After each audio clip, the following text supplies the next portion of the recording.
I kishte munguar Korçës prej kohësh, ndërsa 2 vitet e fundit Orkestra Simfonike e këtij qyteti është kompletuar dhe tani më sjell denjësi çdo fundvit performancën e saj, gati në nivelet e orkestrave simfonike më të njohura. Në një sallë të mbushur në teatrin Andon Zako Çajupi, erdhën notat botërore festive në dirigjimin e Petrika Afezollit, që drejtoi mjeshtërisht më tepër se 40 instrumentistë.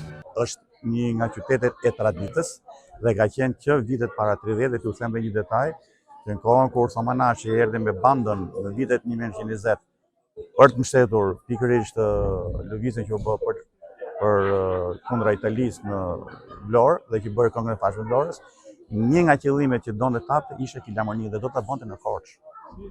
Dhe këtë mos harroni që është një nga detajet pse, sepse në lëndirin e lotëve kur ka bërë koncert me bandën, ta them këtë detaj, vetë Samanashi habitet se si ka mundësi thotë që mund New York thotë dhe mund fërshëllejnë, ndërsa në Korçë të negjoj thotë me kaq shumë kënaqësi dhe përgjegjësi, duke parë thotë dhe një publik të veshur jashtëmase shik. Ilir Zguri, instrumentist, njëkohësisht drejtori i shkollës artistike në Korçë, tregon se ky qytet po prodhon talente dhe kjo orkestër do të jetojë gjatë. Tani nuk bëhet më fjalë që kjo orkestër të jetë ringjallur, tani bëhet fjalë për interpretimet niveleve më të larta. Është pothuajse konsoliduar, sektorët janë të plotësuar. Ata që vinë nga Tirana apo nga rrethet e tjera nga më të mirë dhe nga më të zgjedhur, por baza mbetet gjithmonë me instrumentistë e Korçës. Të gjitha shanset janë që të vazhdojë të rritet.